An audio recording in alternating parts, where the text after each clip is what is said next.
the Chapter 5 review, Day 3. If you have questions in this as you're working on it, please get to me before we take the test. Okay? So email me or, we'll get together and talk about it. Or get online like 5 minutes, 10 minutes before class. Okay? Okay, anyway, here we go. For C, we want to solve for C here. First thing we're going to do is subtract the A and divide by the B. Okay, so subtract that A over, divide, because this is multiply here, so I'm going to divide by the B.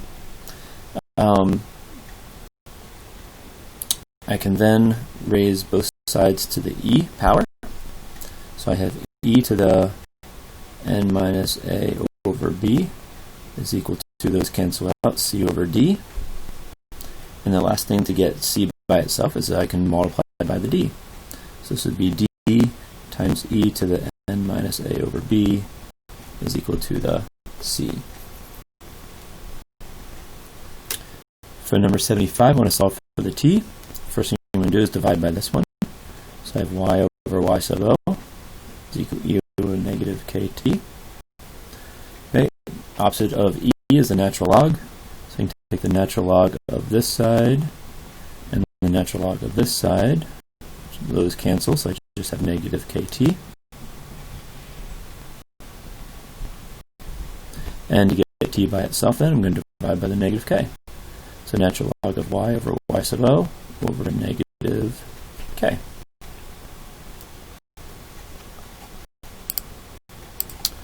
For 76 through 78, it says to use the x-intercept method, so you're going to use Desmos. You're going to take log base 10 of x and subtract this whole thing, so be careful here. So it would be the minus the x and plus the 2 equals 0. So that's what you want to graph in Desmos. And you'll get x equal to 0.01 and 2.376. This one here, you're going to take 2 to the x and subtract log base 10 of x, which is really just log of x. Now I have it equal to 0. So graph that, and you'll get x-intercept of 1.874. This one here, x squared minus 3, subtract this one over to the other side. Now I have it equal to 0. And I'll get x-intercepts of 0.001 and 1.805. Okay, for the next couple, we're dealing with interest. So this is when it's compounded, like monthly or quarterly or whatever. And this is where it's compounded continuously. So you can write down those equations and have those equations with you. So it says to the nearest tenth, what interest rate, okay, so we want to find the R, compounded annually, so these are just ones, would produce 4613. Okay, if they put in 3500, we want to find R, says annually for 10 years. Okay, so really it's just 1 plus R, anyway. So to solve this, I would first divide here. So 4613 divided by 3500, 1.30318 is equal to 1 plus R raised to the 10th.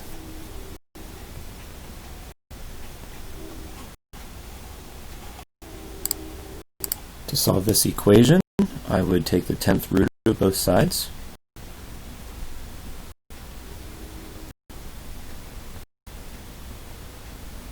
Okay, so those would cancel, right? So you just left 1 plus R. And if you use Desmos for this, that would be like 1.028. And lastly, subtract your 1 over. And so I get 0.028. That would be my interest rate, 2.8% interest. Number 80, find the number of years, so now we're finding for T, to the nearest tenth, needed for 48,000, so that's what I'm starting, to become 58,000, for 344,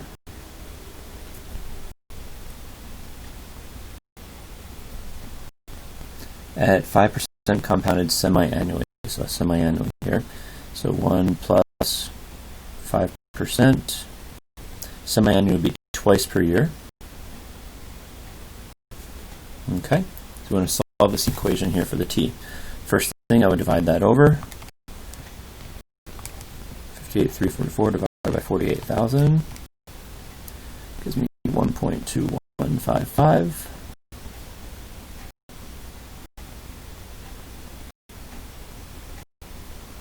Okay. Now, this is an exponent, so I'm going to take the log of both sides, which gives us log of 1.2155 is equal to the log of this.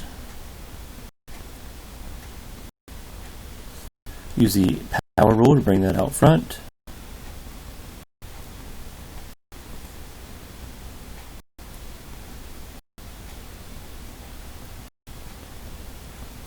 Okay, to get t by itself, these are all being multiplied together, so I'm going to divide by these things. So t will equal the log of 1.2155 divided by 2 times the log of 1.1 plus 0.05 over 2. Okay, and if you work that out there, it comes up to be 4 years. If you put it on Desmos, you get about 4 years. 81 is kind of a double problem. Okay, so she deposits $12,000 for 8 years, paying 5% interest, compounded annually. So 1 times 5. Oops, sorry, 8 years. So it'll be 8 up there. So how much does she have then after that amount of time? So I put that in there in the calculator here. 12,000 times 1 plus 0.05 and raise it to the 8th. She would have that much money. But then she takes that money and she plugs it in for 6% compounded annually for another 6 years. So that, what amount will that be? Now she's starting with that amount. She's plugging it in for 6% compounded annually for another 6 years. So I have to take that number and multiply it by 1 plus that raised to the 6. Should be 25,000.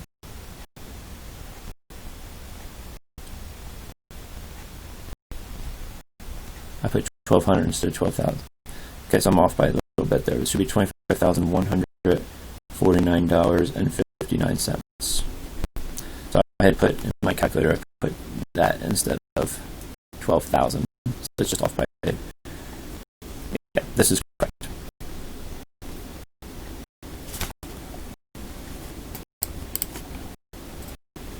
Okay, 82 part A. Suppose you have 2,000 invested in an account for your interest left after 5 years. Okay, first one is compounded quarterly. So we have $2,000 at 3%. Quarterly is 4 times per year, and we leave it in for 5 years. Part B, compounded continuously. We're going to use this other equation here for this one, right? Still $2,000 we're starting with. E to the rate times the time. Part C, how long will it take to triple? Okay, so I want to know that this tripled would be 6,000. If it's compounded continuously, so we're using the same equation, and I want to know the time. Okay, so you got to find those 3 things. So the first one, just type it in your calculator. When you type it in, you're going to get $2,322.37. And here, once again, just type this in as well. It'll be $22,323.67. So, more it's compounded continuously versus quarterly, you're going to get more. Okay. Okay, for this one, to solve this, we're going to divide this over here first. Okay, so then with e to this power, I can take the natural log of both sides. And natural log of this would cancel it out, so I just have 0.03t. And divide gives me natural log of 3 divided by 0.03. Gives you 36.6 years.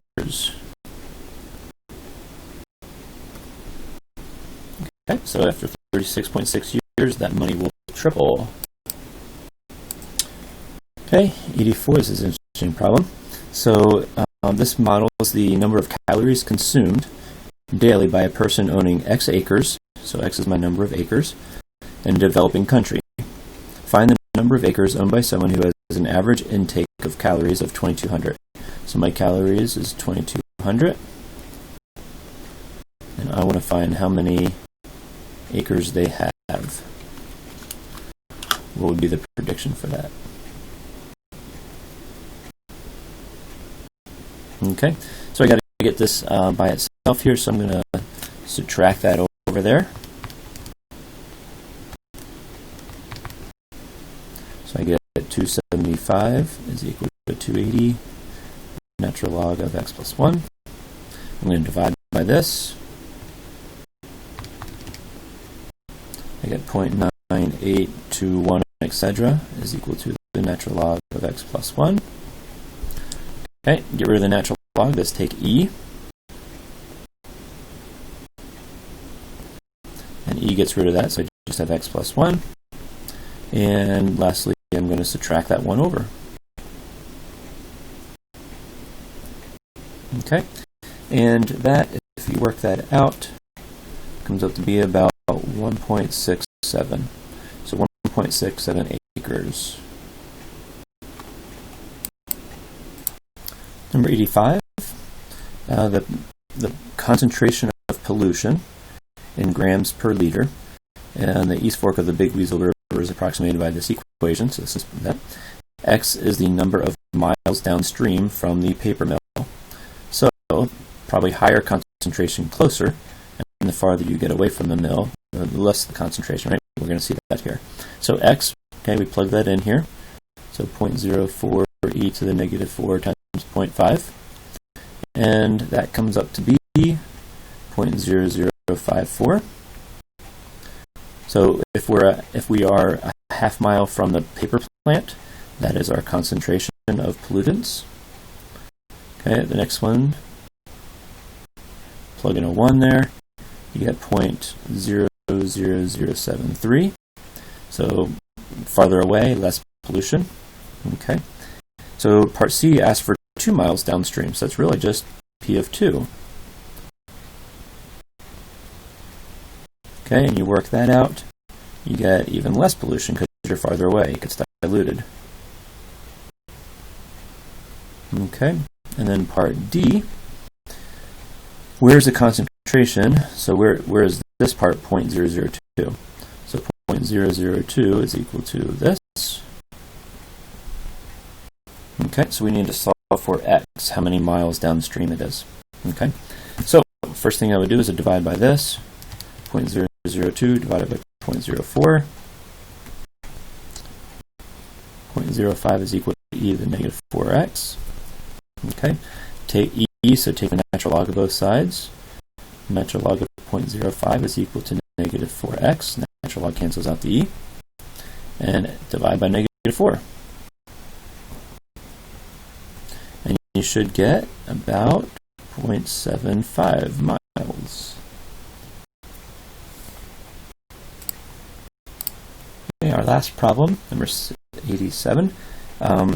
Skydiving. I think that would be a lot of fun. I don't know if you would go or not, but I think it'd be a lot of fun. But anyway, after t seconds, this is how fast in feet per second they're going.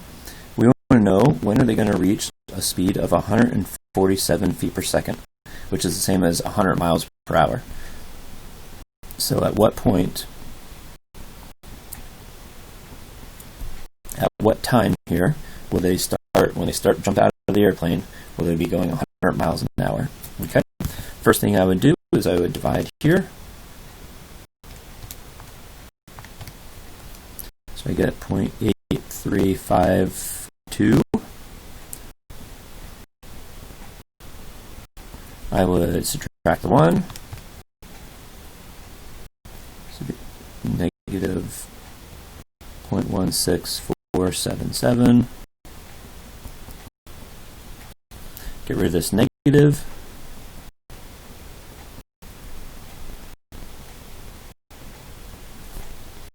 Okay, e, so I'm going to take the natural log.